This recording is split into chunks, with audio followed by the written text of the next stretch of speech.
So good evening, everybody. My name is Michael Burrows,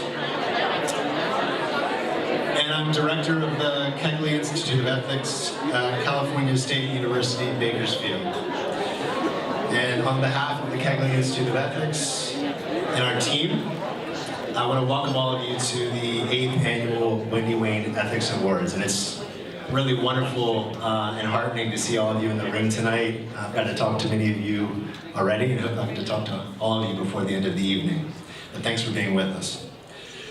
So I'll be your host tonight. You'll see plenty of me. So at this time, I'm going to turn the podium over to Interim Provost CSU Bakersfield, Dr. Vernon Harper, for some welcoming comments. Thank you, Dr. Harper.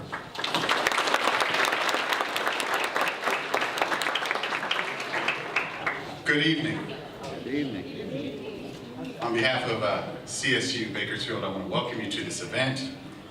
The Kegley Institute of Ethics is the main organizer and host of this event. As was mentioned, it is now in its 8th year. Can I have a round of applause for those 8 years?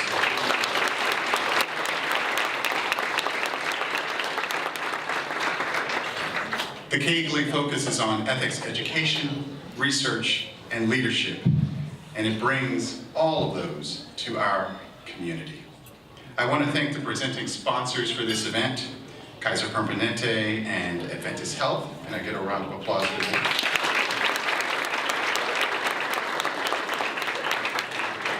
This event is fundamentally about recognizing ethical leaders in our community, those who serve others, and show the power and the import of ethics in our community.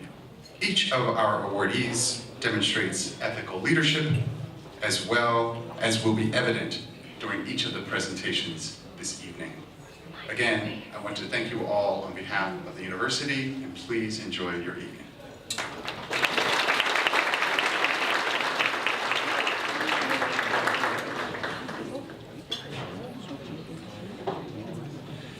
So as Dr. Harper mentioned, tonight's event and the Wendy Wayne Awards more generally are made possible due to the presenting sponsorship of Kaiser Permanente and Adventist Health. We're grateful for their support to this event and also their partnership for several other areas of Kegley Institute of Ethics programming. Really, a lot of what we do would not be possible without their support, so thank you very much for that. And I'm pleased now to welcome and introduce Mr. David Womack, who's Senior Vice President of Kaiser Permanente in Kern County, and also the Kegley Institute Board Chair, and also Ms. Charlotte Briggs, President and CEO of Adventist Health Bakersfield. So welcome.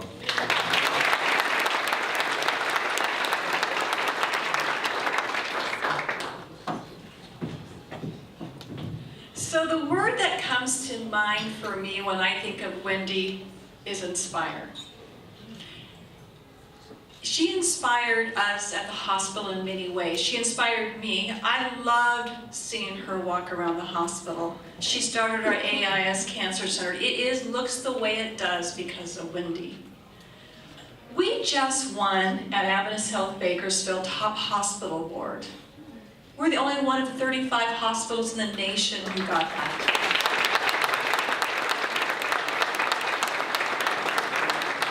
And the day that I got the letter saying that we were going to get it, I thought of Wendy. Because Wendy was all about inspire. Our mission statement is living God's love by inspiring health, wholeness, and hope. So for me, Wendy's all about inspire. She's about ethics, and I love the fact we get to play a game in this, but to me, it's inspire. Thank you, Charlotte. You know, it's a great pleasure for us to host this event along with our partners at Adventist Health Bakersfield. Our mission at Kaiser Permanente is to improve the health of our members and the communities we serve. And we know that a big piece of that is making sure that everyone in our communities are included. They're included in health, they're included in economic prosperity, they're included in feeling, frankly, including.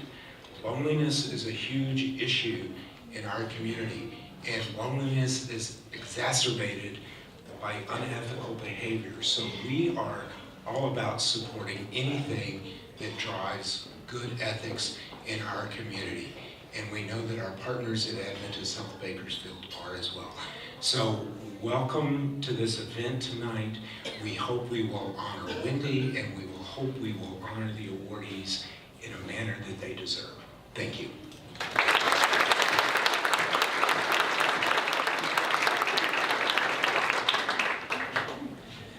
Thank you, David and Charlotte. So everybody, now we are going to have dinner served. So please relax and enjoy your dinner and conversation with friends. And we're going to start the awards presentation of the ceremony just around 7:30 p.m. So enjoy, and we'll be seeing you soon. Thank you.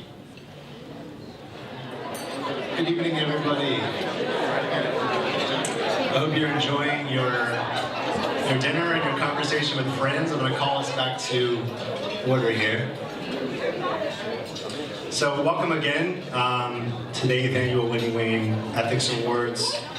At this point, I wanted to introduce a very special person, Mr. Gene Tackett, who's going to come up and give us some welcoming comments on behalf of the Wayne and Tackett family. So thank you very much, Gene, for being with us, and please join us.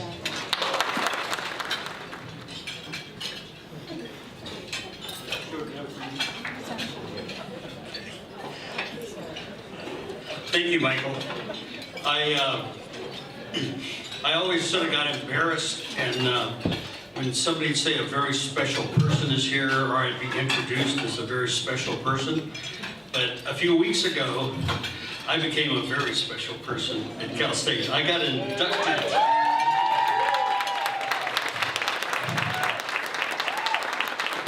into the Hall of Fame, so now I know who that special person is. I'm into it. I want to welcome all of you on behalf of, oh, by the way, there's the staff over there that made me a very special person. Thank you all. On behalf of my boys, who some of you saw the tie, Benji and Larkin, and their families, they're obviously very proud of Wendy, but also very proud of Cal State Bakersfield and the Keighley Institute and what this institute has done for Wendy's legacy. And I want to thank all of you for coming tonight, because it's very special for me. And we have, every year, they get even more special people who get the awards. And I'm looking forward to hearing the whole story. I knew the two adults. I just met tonight Yvette, who is the student who is a road runner who is here, and what she did to get her award. So I want to congratulate them.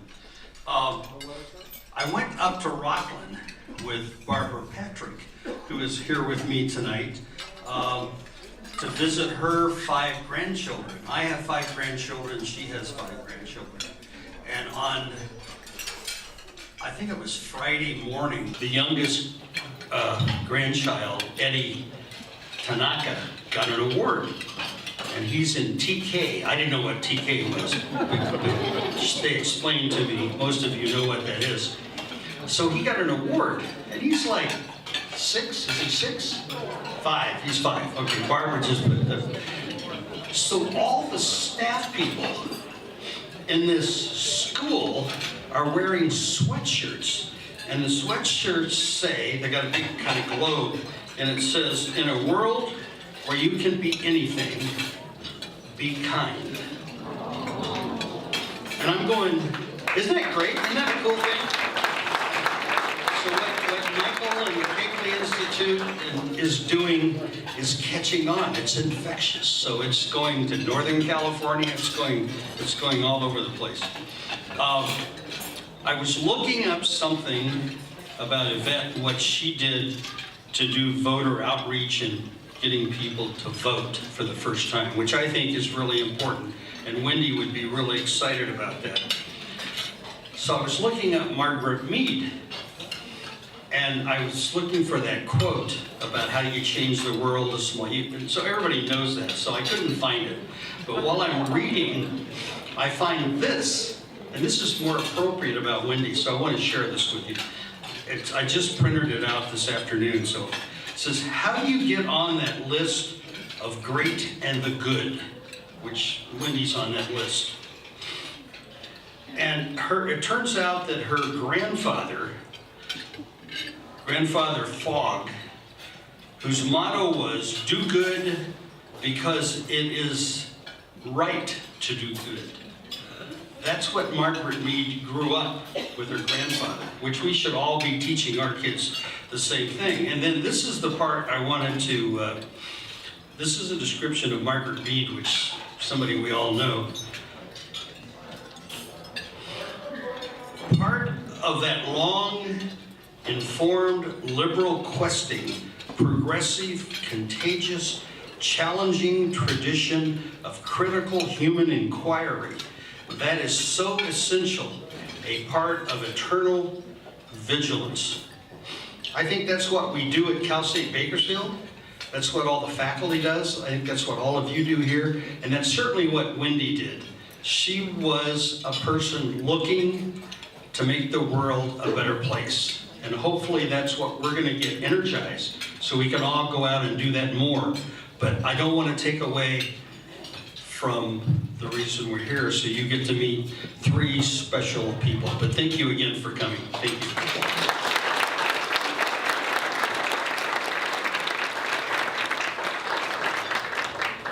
Thanks so much, Gene. So as Dr. Harper mentioned earlier in his comments to start the ceremony, the Kegley Institute of Ethics is committed to serving both our campus and our greater community through ethics education, outreach, many kinds, and also ethics research. But none of this work is possible without the support of many people in this room, and I think it's appropriate to take a few moments to thank those people before our awards presentations. So in addition to our primary sponsors, Kaiser Permanente and South Bakersfield, we're also grateful for the continuing support that we receive from Current School's Federal Credit Union, which is represented by Michael George and Steve Renner. And I also want to thank the Kegley family. We have Jackie Kegley and Dr. Jackie Kegley and Mr. Stephen Kegley with us tonight. And our board of directors, many of whom are with us. So I'm going to read out their names now. David Womack, Tony Smith, Chief Lyle Martin, Gene Boyland, Kiyoshi Tomono, Rob Arias, and Jim Muro. Thank you all for your work.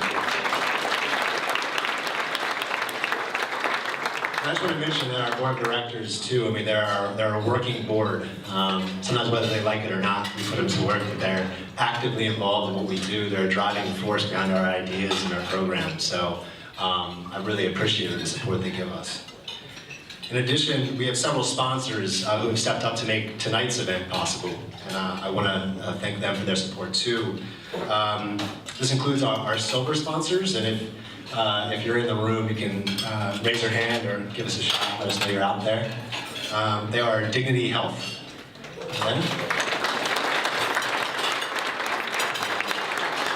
Interim Healthcare.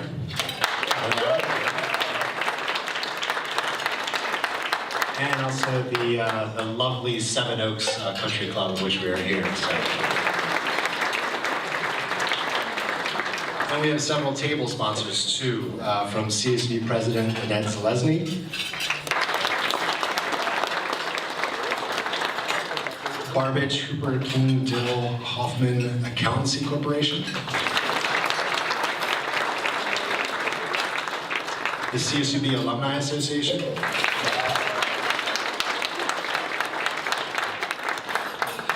First Five Kern, the Office of the Kern County Superintendent of Schools, Kern Teacher Residency Programs,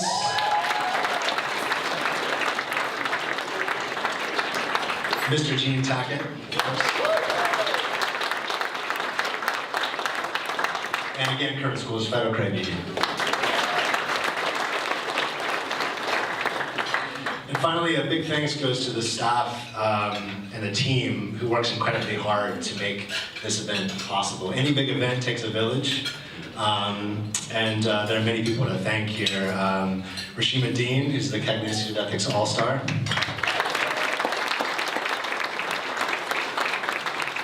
Ellie Fergon, Mary Coder, and the CSUB Office of Events team. Victor Martin, Lourdes Nylon, Kim Hobblocks, and the CSUB Development team.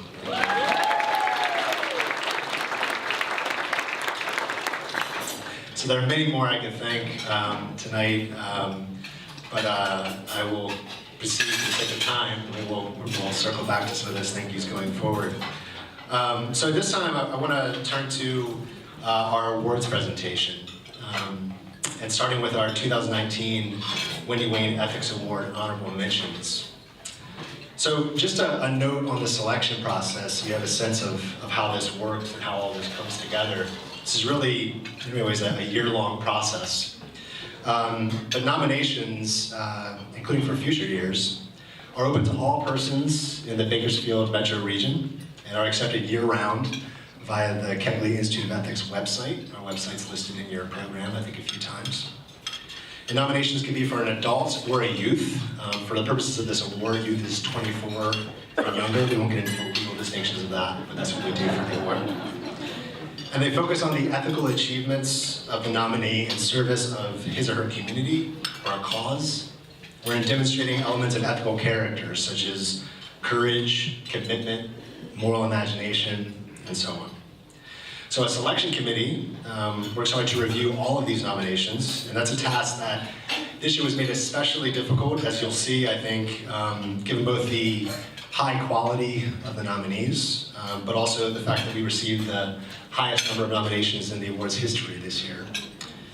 But the selection committee, I want to also thank them for their work, and this includes Cheryl Barbich, Joe Drew, Leslie Golick, Chief Lyle Martin, Judge Robert Tafoya, Dr. Jenny Zorn, and Jennifer Constantine. So join me in thanking them for their work.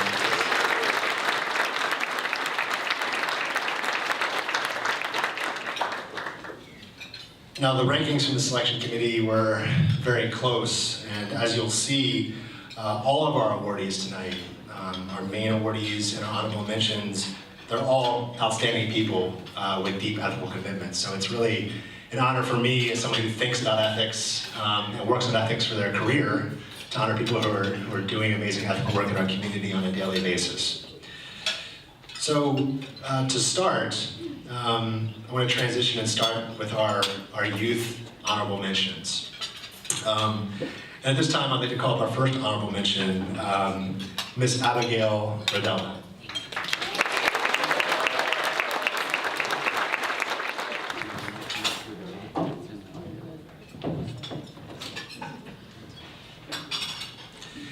So Abigail, I'm going to talk about you for a little bit here for a second.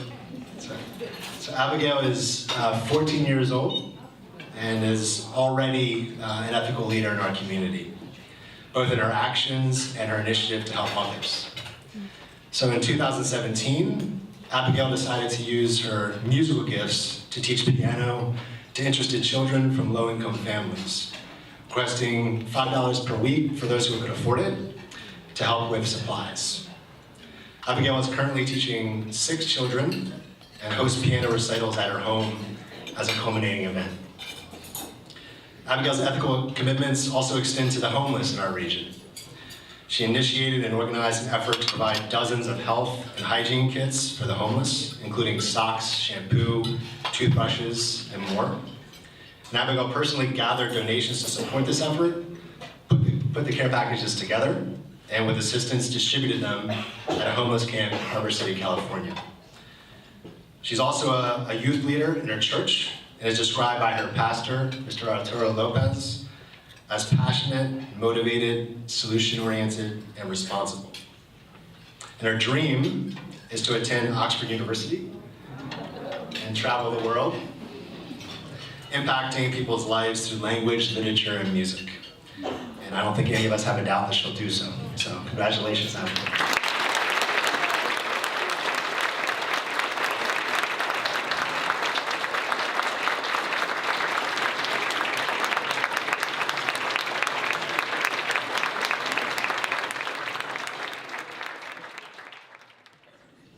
So I also wanted to mention that Mayor Go joined us tonight, and thank you so much, Mayor Go, for being with us.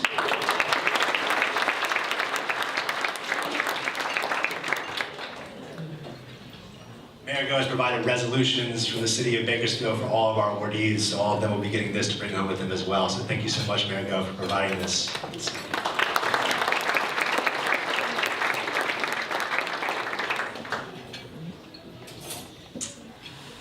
So our next honorable mention is Ryan Starr, who was nominated by Connie Taft. So Ryan can't be with us tonight, so I'm going to call up Ryan's mother, Mrs. Brandy Starr. Ms. Brandy Starr.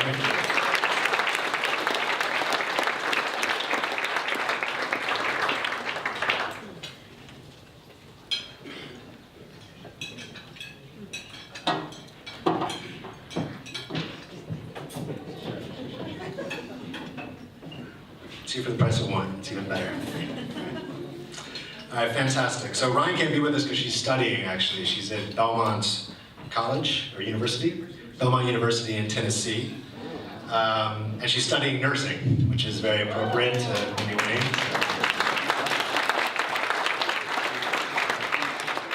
So in the words of her nominator, Mrs. Connie Taft, Ryan is, quote, a friend to all. She can and will help anyone, friend or stranger. Simply put, she cares. And so this care is evidenced by her work within Bakersfield High School when she was a student there, and also in her continuing areas of service to children. So while maintaining an honors student GPA at Bakersfield High School, Ryan was also a member of student government and founded the school's ecology club. And this wasn't just a club for study, it was also under Ryan's leadership, a club for practice and ethical action. So she set about organizing and bringing to fruition an ambitious garden project that culminated in a community garden that now still exists and benefits the entire school at BHS. And continuing to serve our community now, Ryan is an active volunteer for St. Jude's Children's Hospital, and in this role helps to coordinate a really large fundraiser at Belmont University called St. Jude's Up Till Dawn, which is a fundraiser that raises significant funding for children battling cancer. So I'd like to, at this time, extend Ryan's award to you, and thanks so much for being with us tonight.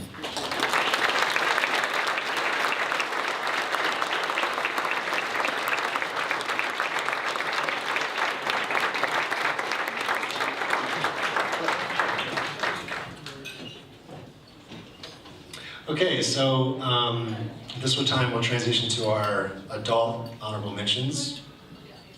And we're going to start with Lewis Gill. So Lewis, can you join us?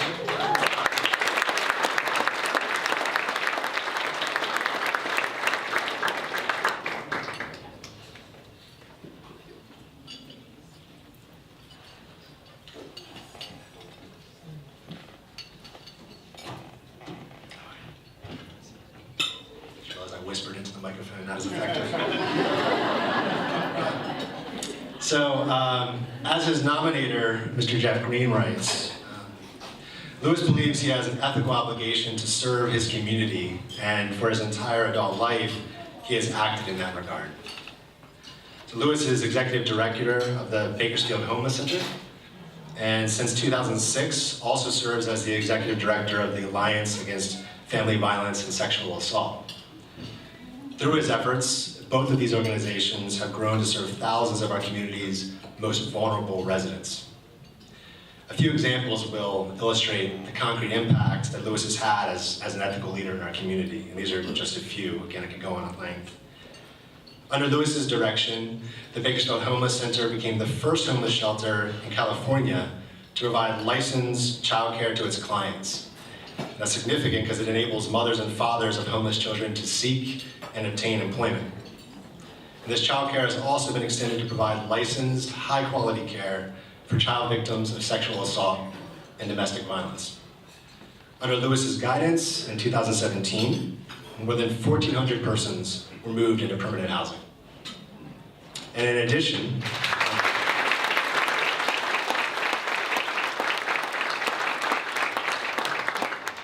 And in addition, Lewis guides a team that provides more than 50,000 meals per year to members of the community living beyond the walls of the center. So I think Lewis is not just an ethical leader, but also a visionary leader for our community. And it's our pleasure to honor him with this award tonight. So please join me in congratulating him.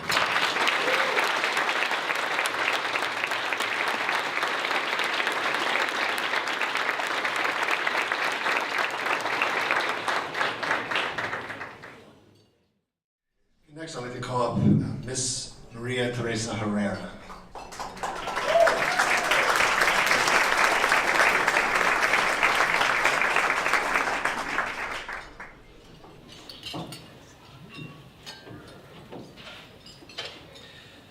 So Maria is a devoted parent volunteer who leads with her heart.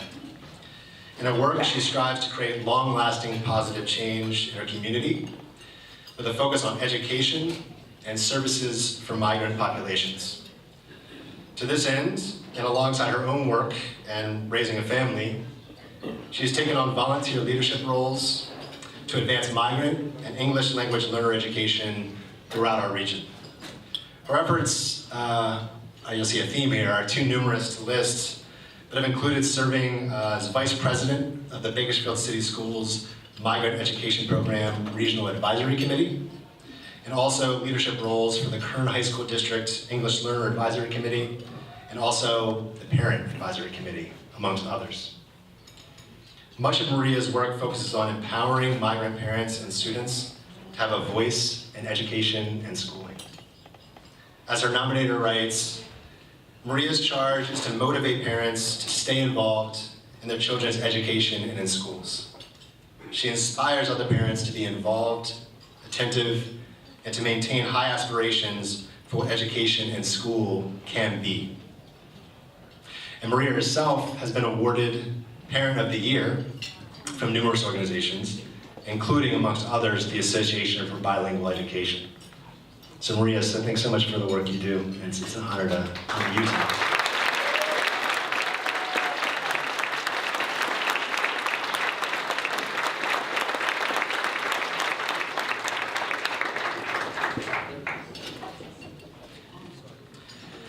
So now we move on to the presentation of our main Wendy Wayne Ethics Awards after an already astounding group of awardees. So let me start by introducing our 2019 Youth Wendy Wayne Ethics Awardee, Miss Yvette Flores, and her nominator, Ms. Brooke Malley-Alt.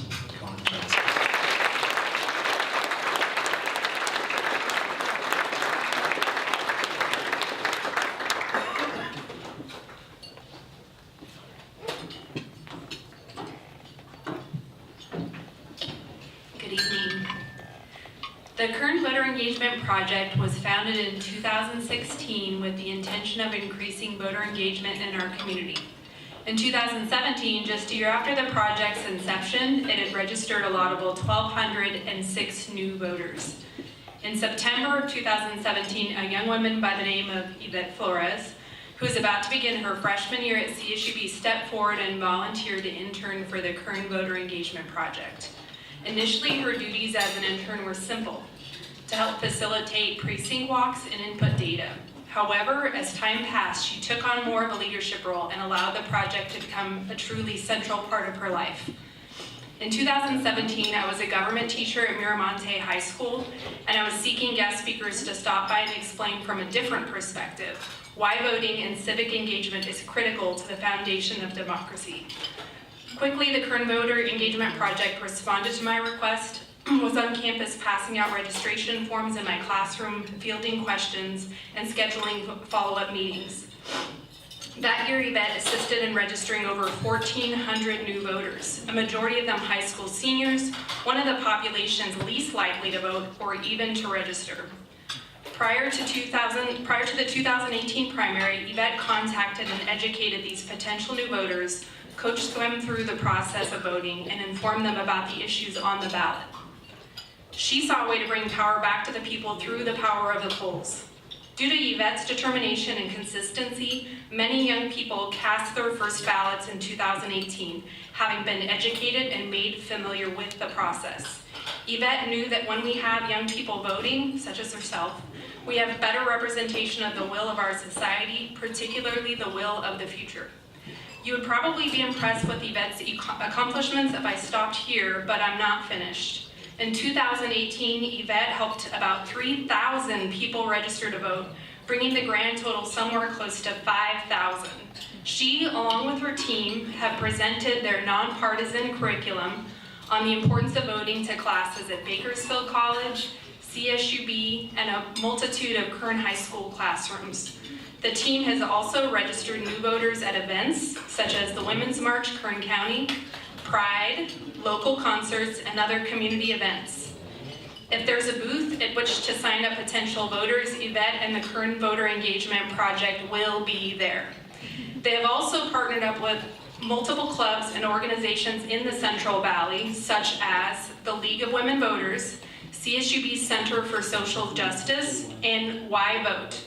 In addition to the Kern Voter Engagement Project, she was also an inaugural member of the Women's March Kern County organizing team in 2018, worked on the library initiative this summer, which aimed at increasing library funding, and worked on various local campaigns during the 2018 midterms.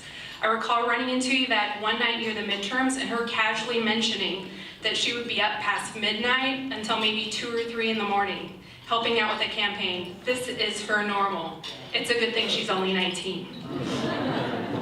Most of us have a fairly strong vision of how we would like to see our community, but for lack of prioritizing our concern, lack of time, lack of being extroverted enough to go out and knock on sometimes unfriendly doors, we don't give it our all. Seeing how focused, energized, and determined Yvette has been is genuinely inspirational to me, and I'm certain the people she has educated and helped register feel the same way. I'm reminded of how much more work there is to be done in our community, and I wonder what our community would look like if we had more people as devoted as Yvette working to ensure that we become more of a democracy rather than less. Clearly, she has done so much for Kern County, and as far as I can tell, she's just getting warmed up.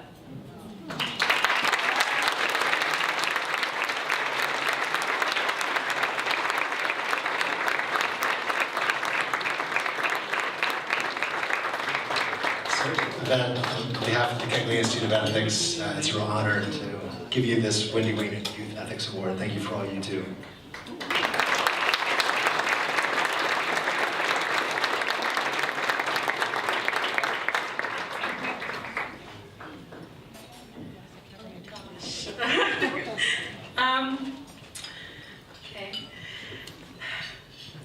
Thank you everyone for being here. I first off would like to start off by thanking Brooke and the Kegley Institute of Ethics.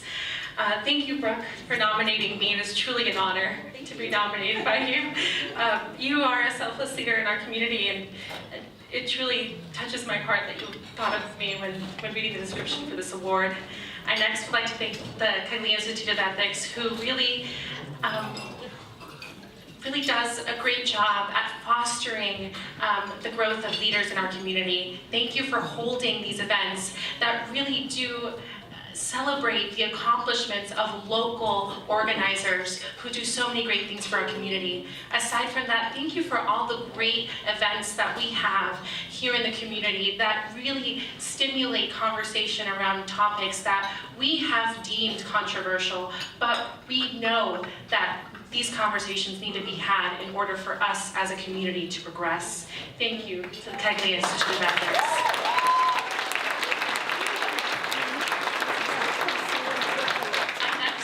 Of course, like to thank Neil Sinapa and Linda Fiddler. I really could not have done any of what I'm doing today if it weren't for them. Thank you, Neil, for being someone who has been in the trenches with me until 6 a.m. right before election time. And thank you, Linda, for teaching me and giving me the opportunity to follow my dreams. You exemplify everything that a selfless leader should be, and I one day wish that I could repay you for all of the opportunities you have given me.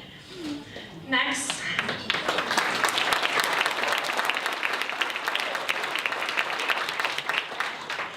Me gustaría decirle gracias a mis papás por dándome la oportunidad de estar acá arriba ahora. Ustedes han sacrificado tanto por mí y si no fuera por ustedes yo no estuviera parada aquí. Gracias, mamá, los quiero muchísimo. Nunca voy a poder poner en palabras cuánto los quiero y cuánto han hecho por mí. Gracias.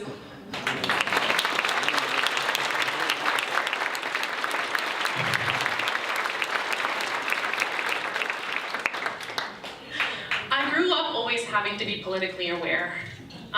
I am the daughter of immigrants. I'm a first-generation American. And for me, being politically aware meant more than just voting. It meant that it was representation for my family. And so at the very young age, my father, who was the only one who could vote in our family, sat me down at the dinner table and we filled out our ballot together. I call it our ballot because I was always right there next to him. And from a very young age, I learned the beauty of voting. We have the ability to pick who represent us. We have the ability to choose which way we want the United States to go. And that is absolutely beautiful. And so when I joined the Kern County Voter Engagement Project, it was no surprise to my parents because I had always been politically aware. I had always was next to them filling out ballots. And so I started as an intern with the project, but I quickly realized that the same sentiments I held towards voting, people my age did not hold those same sentiments. People told me that, well, my vote doesn't matter, my vote is 1 in a million, there's no way that I matter. And so I was disparaged by hearing this from so many young people who had not even had the ability to vote yet. And so I decided to think about it. And I went back to my roots. I went back to sitting next to my dad at the dinner table, filling out that ballot. And we went into classrooms again. But this time, we were listening more than we were talking. We made high school students feel like their opinions mattered, because they do. We made them talk about the issues that they felt were important for political, people running for political offices were important. We gave them the ability to have a safe space in which they could talk freely about whatever it is that they believed. And it worked. People registered to vote. People decided to come out to the polls. And I stand here today having had thousands of conversations at this point with young people in our community. And I stand here knowing that there's more work to be done, but proud and full of hope, because I know that we are only at the beginning. Thank you so much.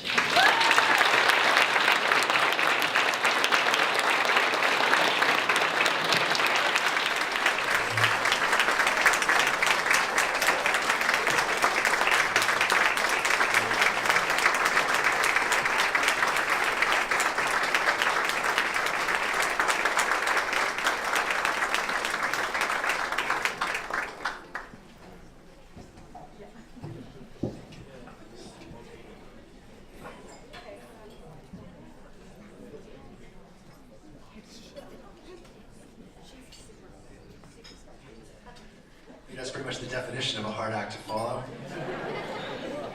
But I will say, as part of the award, we give a $5,000 academic scholarship to Yvette towards her studies at CSU.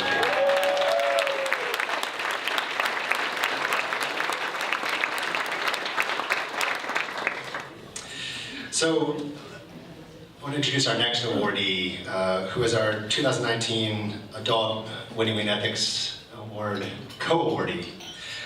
This is Ms. Judy Snyder. And I want to call her up here with her nominator, Mrs. Cheryl Chalupa.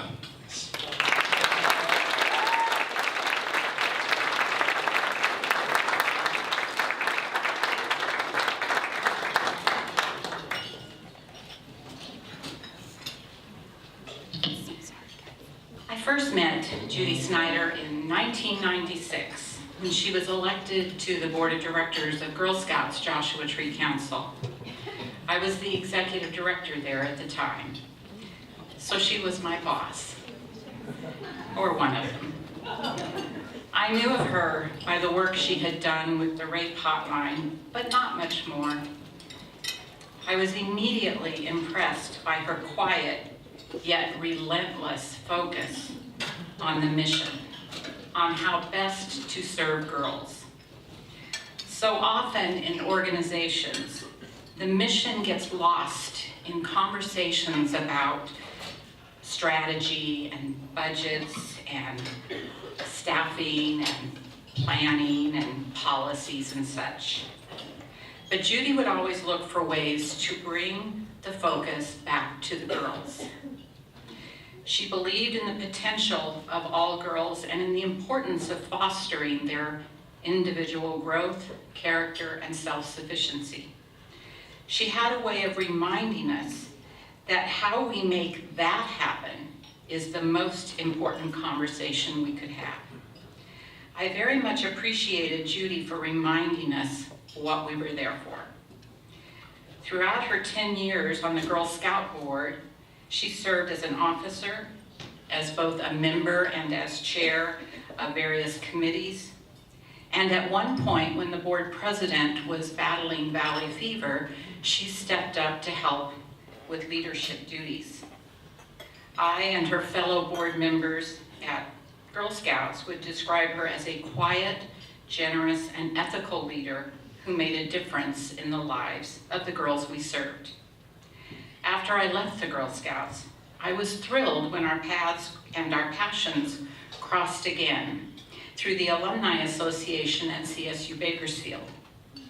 We both had the honor of serving on the Alumni Association board. Judy served as president of the association for a term and also as an alumni volunteer on the CSU Alumni Council representing our campus. Throughout her tenure with the Alumni Association, Judy was again mission-focused. She had a way of quietly reminding us that our most important work was to promote the university's mission of educational excellence, to provide insight and a voice to the administration, and to help engage and connect alumni with the university.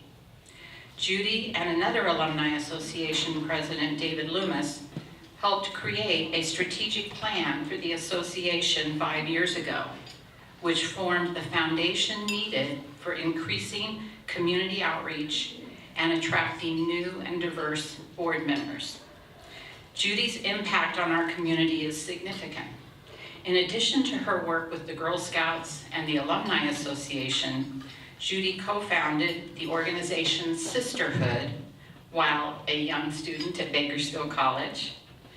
She was a charter member of Kern County's first chapter of the National Organization for Women. She has served on the boards of the American Heart Association and the Bakersfield AIDS Foundation. And she is currently serving as a commissioner for the Kern County Commission on Aging, as a member of the Lung Force Working Committee and Better Breathers Symposium Committee for the American Lung Association of Kern County. She also serves on the Strategic Committee of the Kern Medical Reserve Corps. Perhaps most impactful, though, is the work Judy did in helping to charter and then serving for 10 years as the county's first Rape Hotlines volunteer training coordinator. She served as a liaison to county and city officials, as a public speaker on the issue, and as executive director. During her tenure, she collaborated with Stephanie Thiesen, also a CSU Bakersfield graduate, to move the rape hotline from a kitchen table operation into Kern Medical Center's emergency room, and helped secure grant funding from the state of California Office of Criminal Justice Planning. She trained in sexual assault intervention programming at several Los Angeles area hospitals and received sexual assault response protocol training with law enforcement officers from around the state.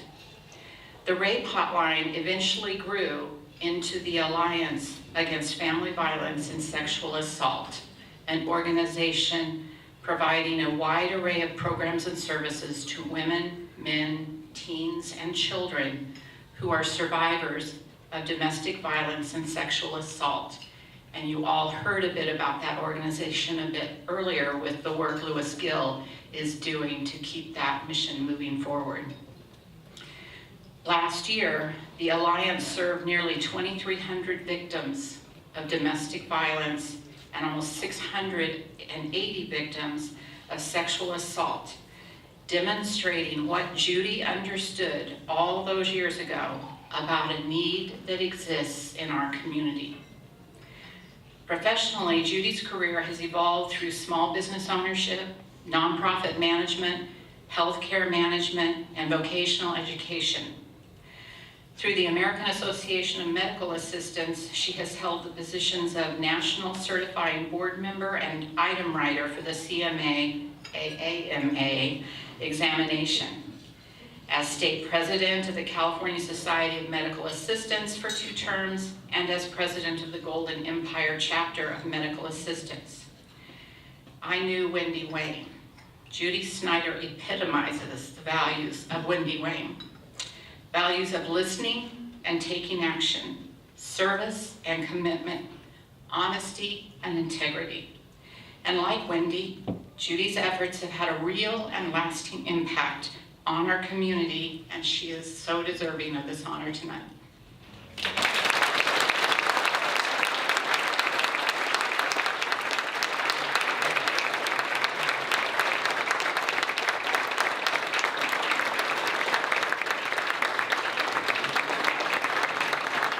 Judy, for all the reasons Cheryl just spoke and more, it's a real honor to present you with this award tonight, so thank you for everything that you do for our community.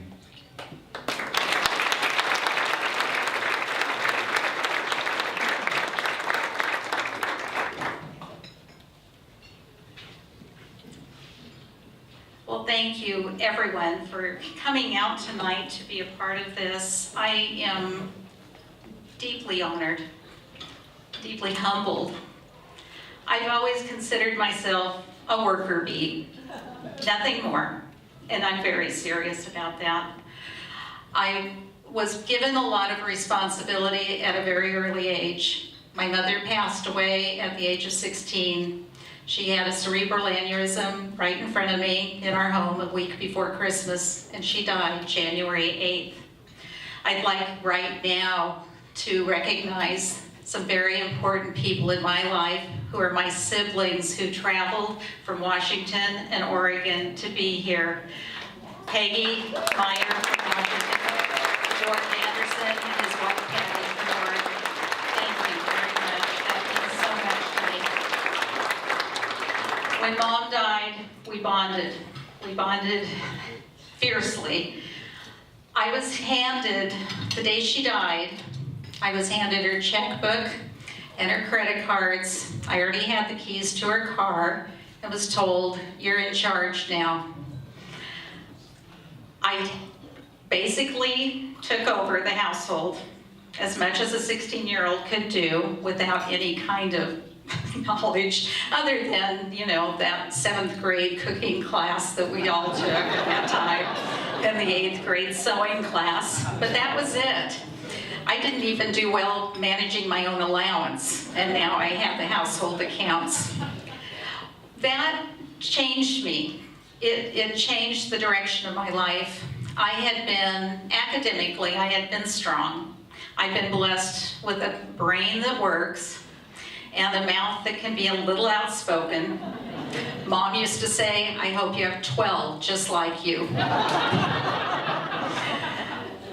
Well, it has worked into my advantage. Yes, I was a sexual assault victim at the age of 14 and again at 19. I am a small woman, weighed much less than I weigh now. I was tiny, always been a tiny person. And while I was a tomboy, let's face it, I couldn't fend off if I needed to.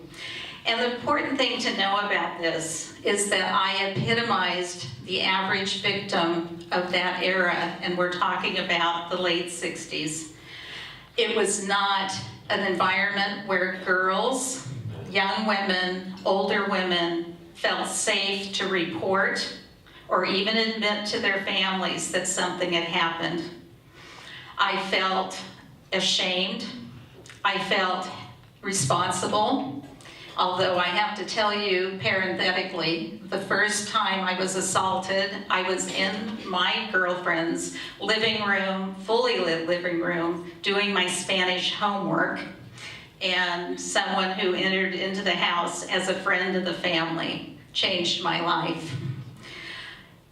It's important to realize that when we were motivated to start the hotline, it was an era when women not only were afraid to report or reluctant to report, it was in part because their past would become common knowledge in an open court, whatever that past was. And inferences, insinuations could be made, and juries believed it. The defendant's past, not admissible. So when I read an article, very small article in the Californian, and it was a statement from the Bakersfield Police Department, and I have to parenthetically say, I have nothing against law enforcement. In fact, I have a son in law enforcement. But at that time, the statement was, Bakersfield was very safe. There was not a problem of rape in this city. I was 20 years old at the time, and I had already been victimized. I had friends who had been victimized. There was a problem in this city. It's just, as I laid the foundation, not evident. It was not on the surface. And as a young woman, I appreciate Christine's article to say I was incensed. I can tell you, I was incensed. All right, we'll just leave it at that. Yes, I'd already become part of, at that point, at the sisterhood. There were 4 of us who were considered the radical feminists at Bakersfield College. Okay, for Bakersfield, I was radical. For the world, I was pretty average. And we were maligned.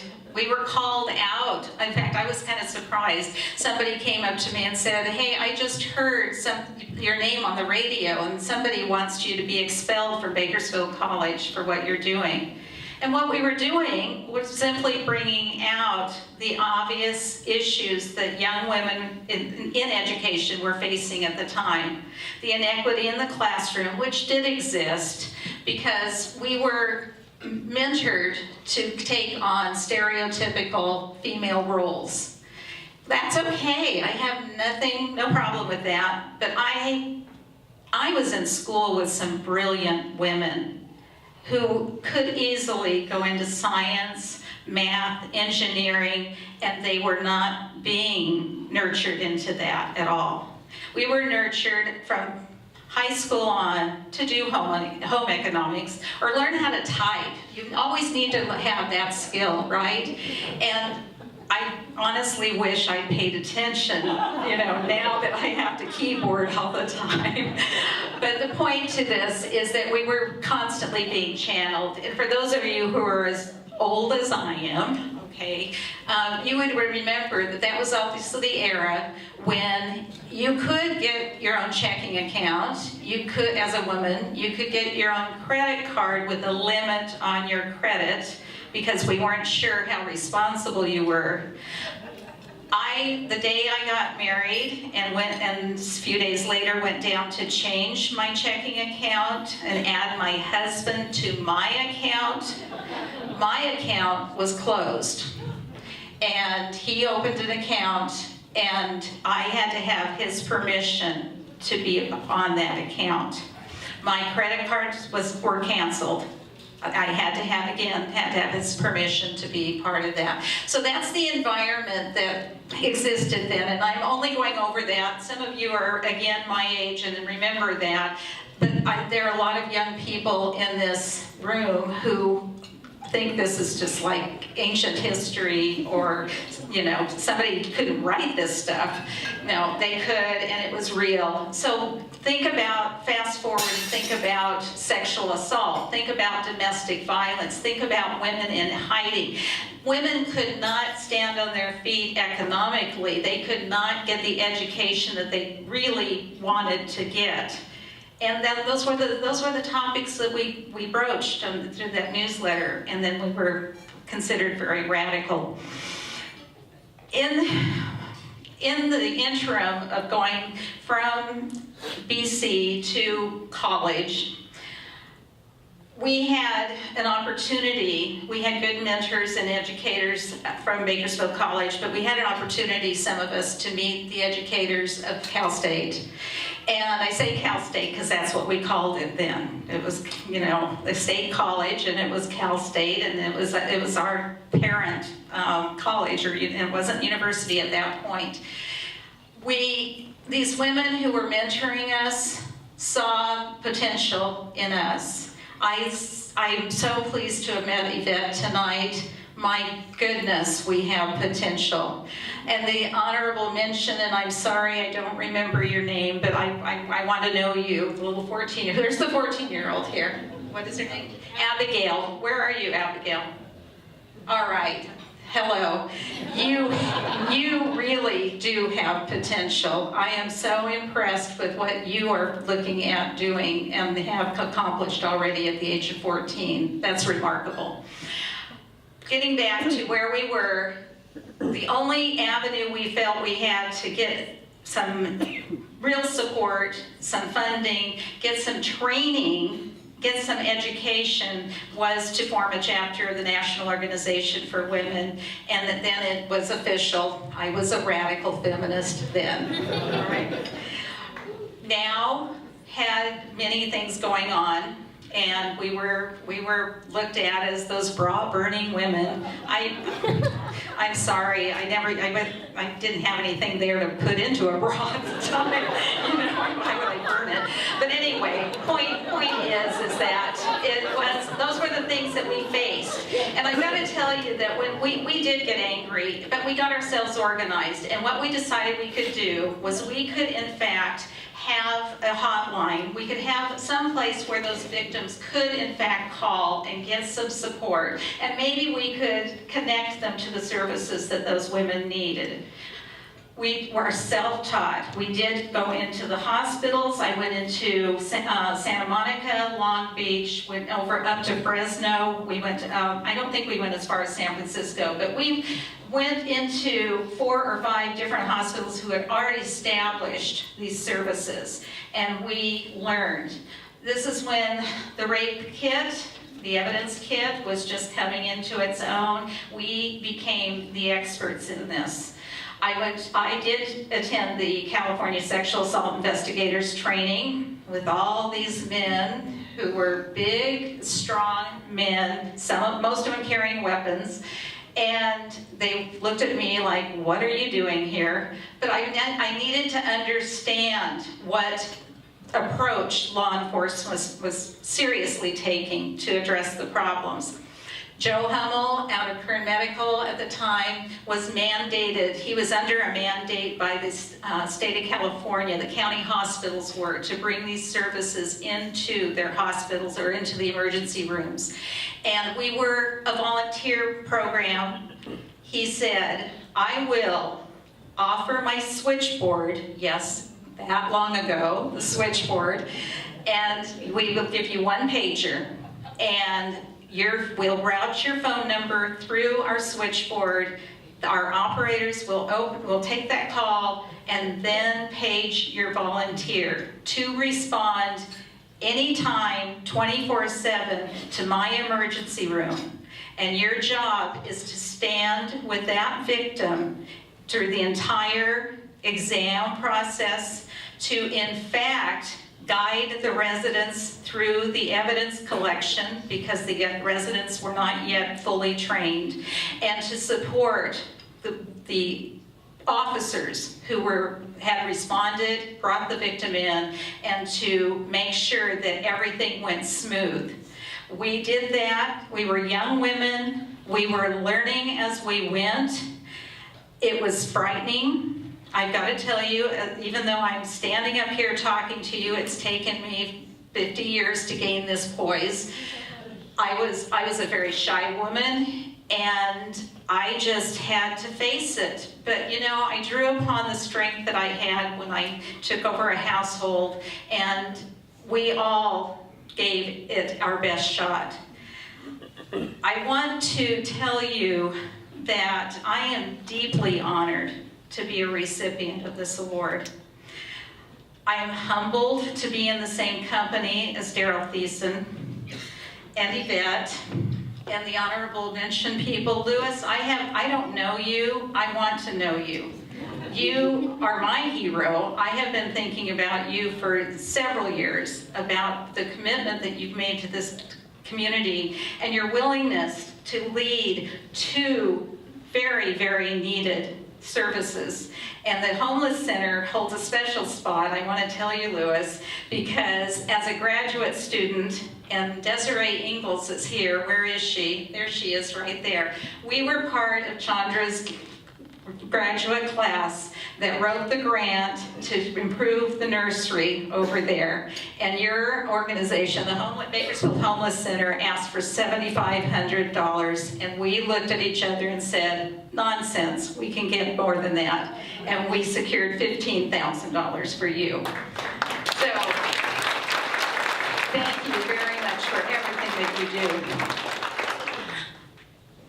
Daryl was amazing. I worked with him on several committees at the American Lung Association. He led with such grace. I learned to respect the man because of his leadership and guidance that he lent to fundraising and the education efforts on behalf of those people in this city and in this county who suffer from debilitating respiratory diseases. We are the center of valley fever issues. And I say issues because some people are walking around undiagnosed, but those who are diagnosed have real problems.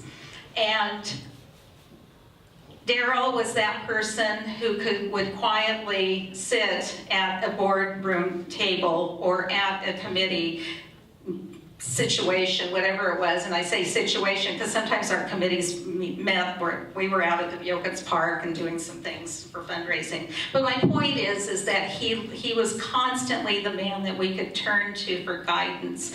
And he stepped up whenever he was needed. And when his absence was felt when he stepped up to be on the board and away from the committees. We really, really missed him. I want to extend my congratulations to Daryl, and I was able to do that through Facebook before he passed, but I want to tell you, I just think the world of that man. I'm going to go on. I got some other thank yous, and please be patient with me. I first want to thank the members of the Kegley Institute for your steadfast focus on the ethical guidance and education in our community. We know how sorely that is needed. When we were doing our groundbreaking work with the Rape Hotline, and I did those air quotes because we had no idea that it was groundbreaking at the time, I was introduced to county heads, and I say department heads. I don't remember who they were, but they represented the district attorney's office and mental health and public health and just different places, different agencies within the county. And I was introduced not by my name, and my partner in crime at the time, Stephanie Thiesen, who was with me, she wasn't introduced by her name either. We were introduced as the radical hippie chicks. And this was after we had been working on the hotline steadfastly for several years. I appreciate Kegley, and I appreciate the sophistication that it's bringing to the community. I appreciate the platform that it's providing to open the eyes of the public to major issues that are out there. But it's so reinforcingly wonderful for me to know that we have grown in this community and that we most likely are training people, educating people, our youth, our students, not to do things like, introduce people as radical anything, much less hippie chicks. I want to express my thanks to Dr. Burrows for your leadership of the Kegley Institute. And I want to give particular recognition and thanks to Jackie Kegley, Dr. Kegley, for her service at CSUB. It has been an amazing, outstanding. I was had the honor to be with Dr. Kegley through a number of ceremonies when I was acting as president of the Alumni Association Board. But and I've told her this story, and I'm not going to go into a lot of details. She is genuinely a compassionate, intelligent, and understandable professor. She was my professor of logic in the 70s, and I so appreciated being in her classroom. I happened to be pregnant with my first son. The class was scheduled right after lunch. I would fall asleep in class, and she was kind enough to ask me to come down and talk to her, and she asked me, do you need some time in class to rest after lunch? And I said yes, and she said, just move to the back of the class so no one notices. It will be all right as long as you keep a passing grade. Thank you very much. Really appreciate that. I'm going to move quickly now because I'm taking up a lot of time, and I promise not to do that. I want to express my thanks to the selection committee. A very, very special thanks to the people who came together to nominate me. Cheryl, you mean the world to me. This is one outstanding leader.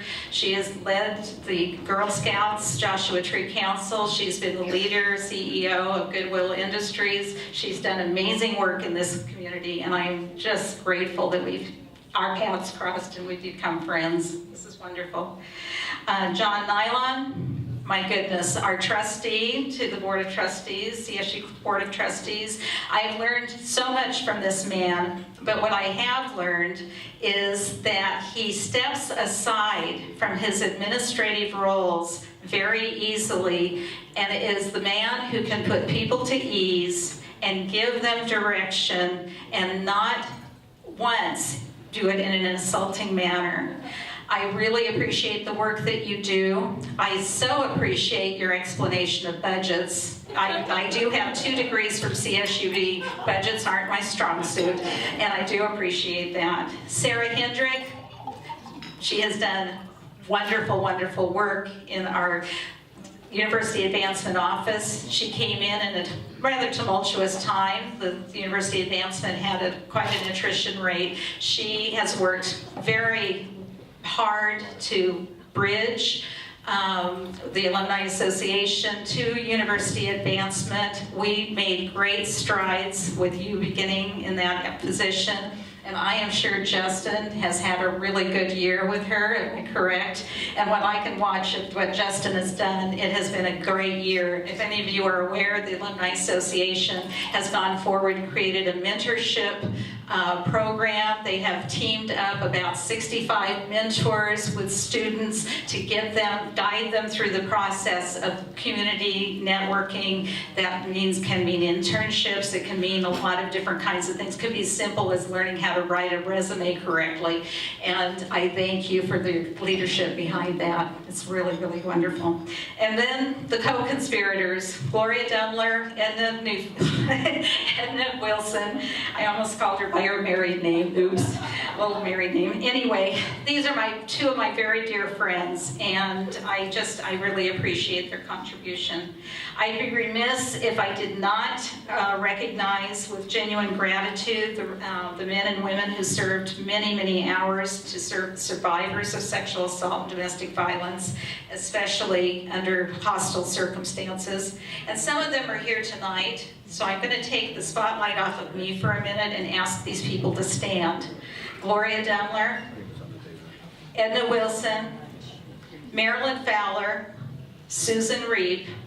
And is there anyone else in the audience who volunteered back in the 70s who want to admit that they are aging like I am? Okay. And then my favorite feminist, my most supportive person, patient, who did in fact volunteer for the Rape Hotline, and that's my husband, Michael Snyder.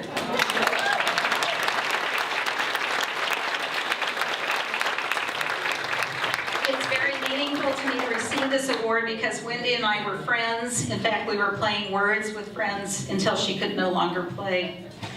Wendy was a strong supporter of the Rape Hotline of Kern County, offering her advice and opening doors to meeting those county officials and healthcare providers. My impression then was Wendy was intelligent, wise beyond her years, and possessed an inner strength I could only hope to develop. I now look back realizing she was as young as we were, though she seemed far more worldly. We were all only in our 20s. And in that era, again, without authority, without being empowered, we really did make some great strides without having the support of the community or a budget to work with. The recognition I received tonight, I know is for that. It's for my work on the Girl Scouts. It's my work on the commission. I see it as a recognition of the body of work that I've completed over the past 50 years. And gosh, I hate admitting that. I started volunteering in high school and I haven't stopped. It encompasses volunteer hours given to roughly over 20 organizations, nonprofits, schools, and community projects. I want to tell you though, I am not remarkable. I truly am not. As I look around this room, I see an army of people who have given countless hours to better the lives of others. Through this award, I represent you. And I want to thank you for your selfless service in our community and for the people who are important to you. Please, let's applaud everyone here because we have some amazing people. Healthcare, education, government, all kinds of areas are being represented, nonprofit. These are the people that day to day are serving our community. Volunteers, quote unquote, come and go. Not really, we're always there. And I mean, you can always count on the generosity of our community. Any time you turn on a Wednesday morning newscast from KGET, you know that. Today it was gathering food for the gleaners. We come from remarkable people. And I'm very proud to say that I am part of this community. I never thought I would stay here. I thought at 15 I was going away and I would be the last person ever to live in Bakersfield, and here I am. I've been here my entire life. I'm asking that the $2,500 be gifted to the North of the River Meals on Wheels program, which serves a large territory in Bakersfield, from River Boulevard to Heath Road and from Oildale to Stockdale Highway. Funding has decreased dramatically in the past several years, and at this time, 157 homebound seniors receive Meals on Wheels, with 50 more on a waiting list.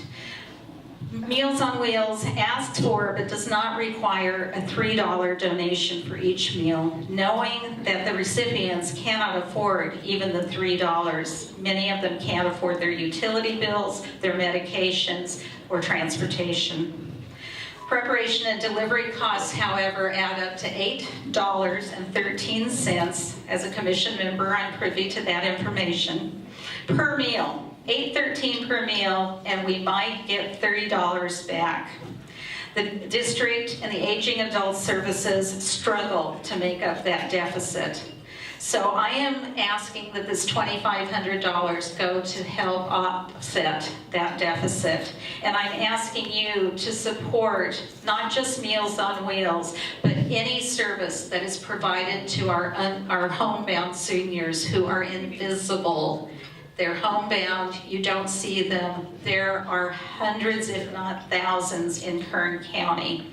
And it's my passion now, maybe because I'm getting old, I don't know, but it is my passion now to try to provide services, more services to these people. I thank you again, Kegley Institute, for the Wendy Wayne Ethics Award. I thank you, Jean, for your support for the university.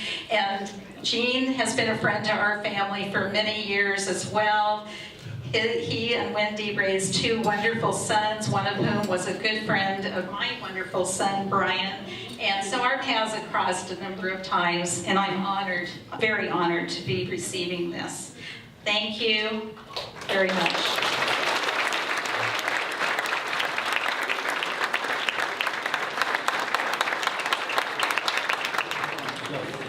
Thank you so much, Judy. And now we have our last award of the night. And this goes to our 2019 Wendy Wayne Ethics Co-Awardee, Mr. Daryl Thiesen, who, as Judy gestured towards already, is a remarkable man who we all miss, but whose impact is still reverberating widely through our community, and I think everybody in this room would agree with that. And to speak to that a bit, and to accept the award on behalf of Daryl, I'm going to call Dr. Mary Barlow and Mrs. Connie Thiesen. Please join us.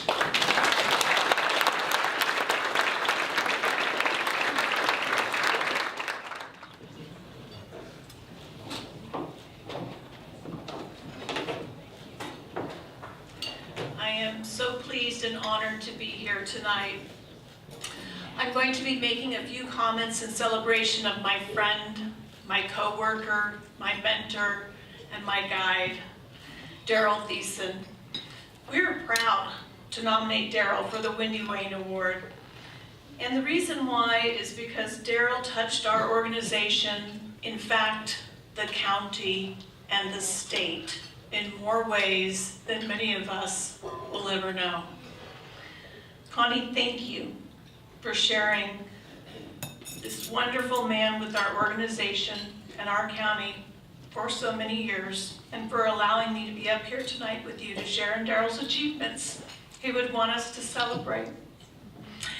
I had the pleasure of working with Daryl at the Kern County Superintendent of Schools office since 2009, but really I met him back in 1996 when I was a third grade teacher at the Kernville Union School District. We had some children who came into my classroom and they had tape around their tennis shoes, keeping them together, duct tape, and maybe they didn't have jackets and they just had t-shirts. And so I reached out to get some help for these underserved students, and who picked up the phone call but Daryl Thiesen. He was one of the key members who helped us build a foundation called the Kern County, Kernville Union, or rather Kern County Superintendent of Schools and the Network for Children here in our county. The Kern River Valley Collaborative came from that network. Daryl was there to help guide me through that process and understanding the importance of making sure that there were prevention services available to help all of those children and family in our underserved community. That's also the time I met Wendy Wayne for the first time, and she encouraged me to get involved with First Five and become very active here in the county. And I have to tell you, I realized at that point that she was an incredible force for good in our community. And just like Daryl, if you open your program and you look for a moment, they both have these incredible smiles. They smiled from their hearts. They loved people and they loved helping people. And you knew it the minute you met them, whether they were giving you a hug or they were just encouraging you to be your very best version of yourself. Wendy and Daryl shared that passion for improving their communities. And they have a passion for serving children and families that many others might have ignored. And it was a passion that extended well beyond their work. And I'm so pleased that these two superheroes continue to be connected through this prestigious award. Their love, their life, and their light continues on through all of us. Later, when I was a superintendent in that same district, Daryl was often my first call when we had a tragedy. In the Kern River Valley in my first year, there was a death that you might have recalled. There were a family that drowned, mother, father, and 3 children. And we called upon Daryl, and he brought a team to our community to help console the students, the family members in that community. And you know, that was the same thing that happened year after year. It didn't matter. Whenever we found a tragedy, the first thing we would do is say, boy, we should call Daryl and his team. And guess what? He was already on it. He already knew about it. Everybody knew who to call. And Daryl would send a team of folks out to work with those who were grieving or those who were in crisis to ensure that their needs were met and that they could continue on to be strong for those students and children that they served. That's one of the things that I admired most about Daryl. Daryl's team is the Department of School Community Partnerships, which, as the name suggests, means partnering with community support to support students' learning. Could you just raise your hand if you're part of Daryl's team? There are so many people here today. Thank you. Thank you.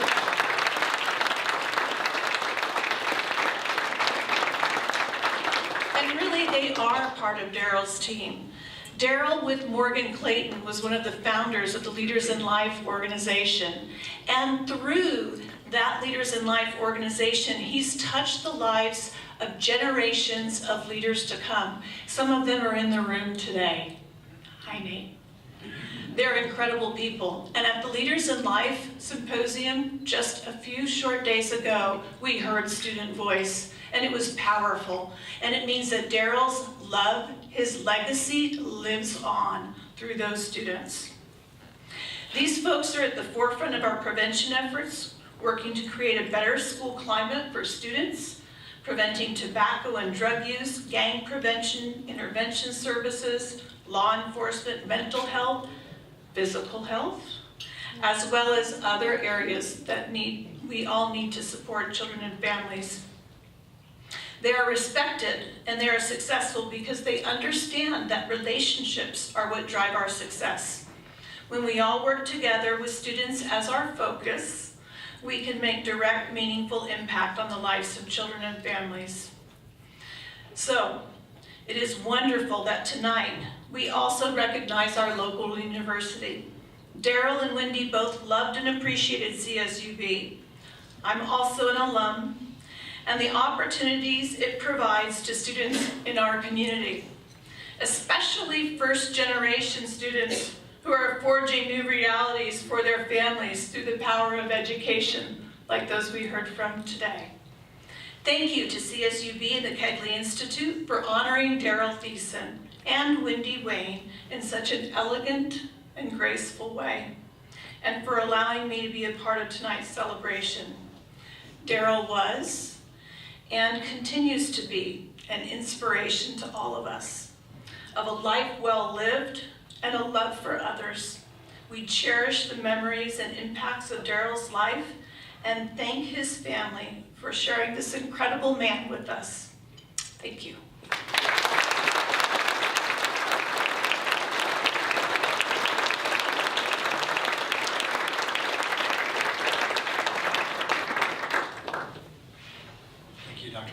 And Connie, thanks so much for being with us and accepting this award on behalf of Daryl. We really appreciate it, and it's an honor to give this to you. Thank you.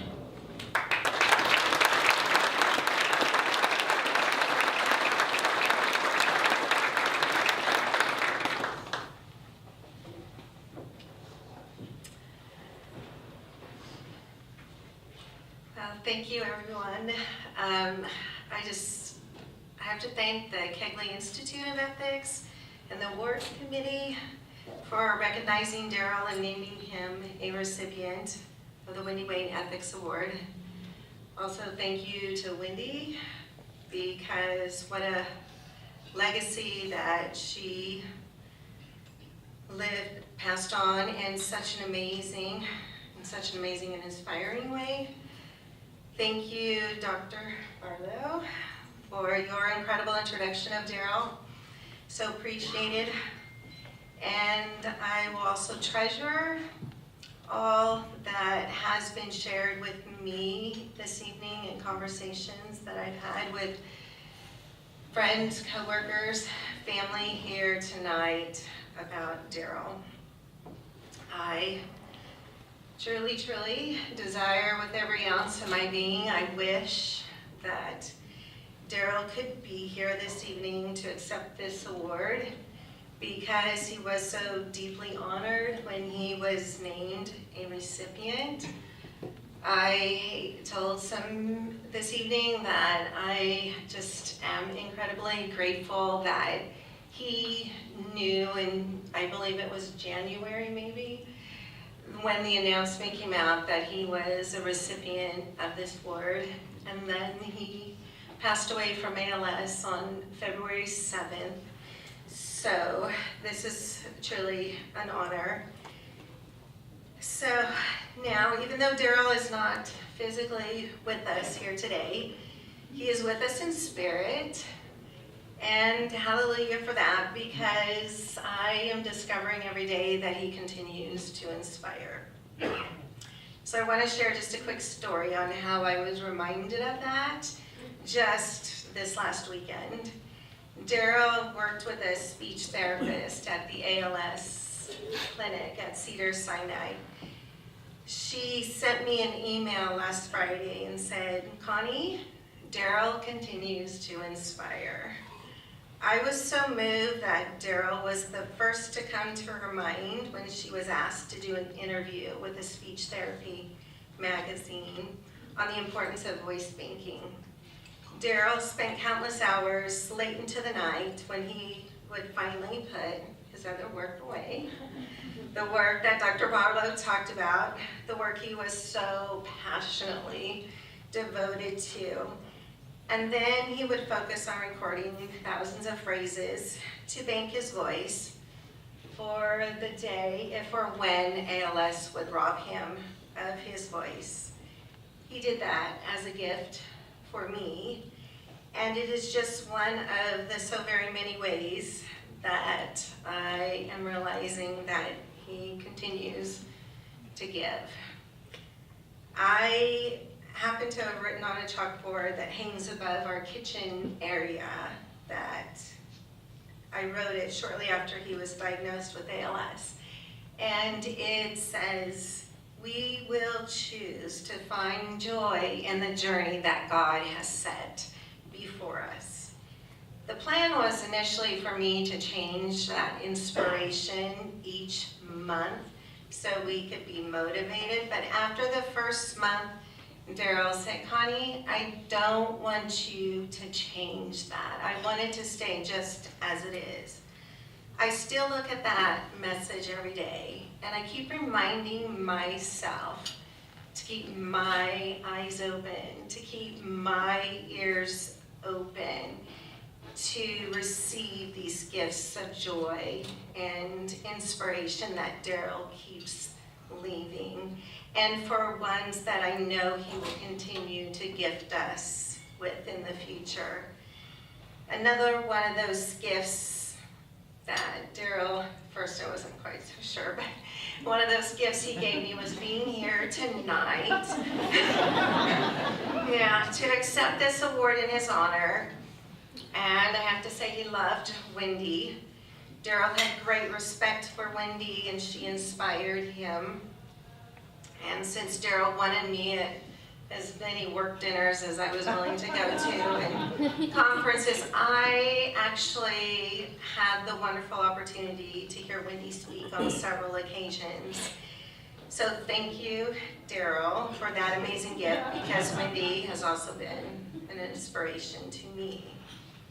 There were also many times that Wendy would actually be a part of our conversations when we would travel with friends, all of us being in education. We would talk about what our sparks were, and Wendy would talk about what's your spark. We would discuss how life needs to be lived moving forward, but how important it is, though, to look back and ask yourself, what kind of trail am I leaving behind me on my life's journey? And Daryl's trail has been, and it will continue, to be a gift to me, and he will continue to gift our community through relationships and programs that he was so incredibly passionate about. And some of the wonderful people that worked right alongside Daryl to improve the lives of our youth are here this evening.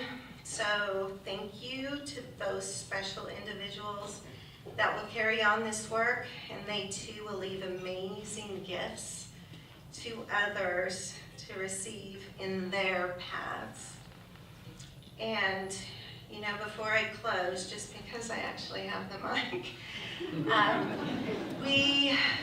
because of what took Daryl, ALS, it's a disease that doesn't have always the biggest following. There is a walk in October, and just want to put it out there, you're all invited to support this cause because it truly needs more attention. It affects people in our community, and so look for that. We'll try and get more awareness out, and we'd love to see you all there. So to end, I just know I'm incredibly partial, but Daryl is truly a gift that will keep on giving. So thank you again for celebrating Daryl this evening, and thank you for this amazing award, and blessings to all of you. Thank you.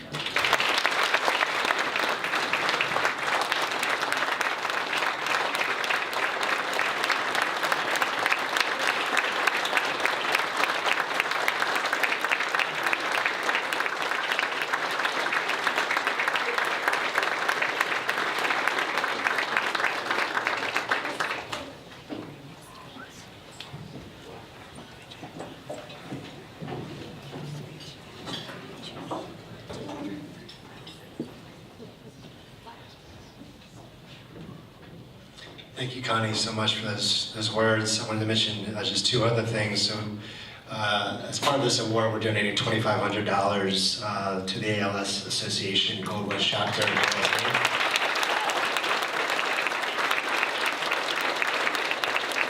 And we also have a resolution for Daryl from the Kern County Board of Education here too that we're presenting to the family after the ceremony. So thanks very much, Dr. Barlow.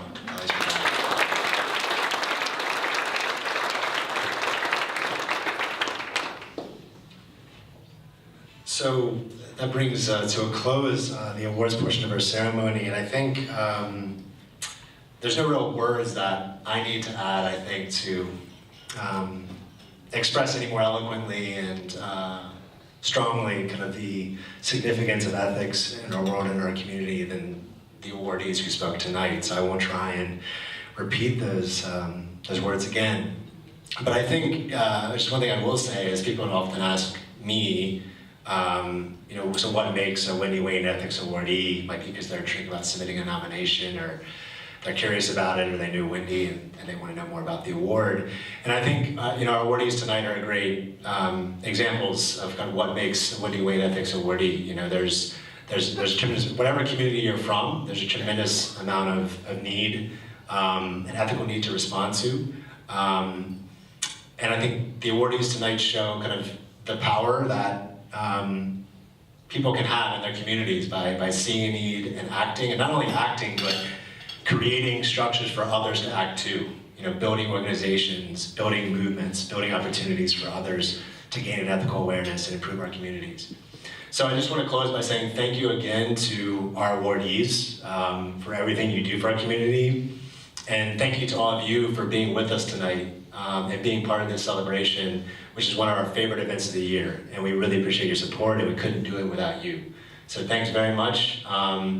Hang out with your friends longer if you'd like. And thanks so much for being with us. We'll see you next year.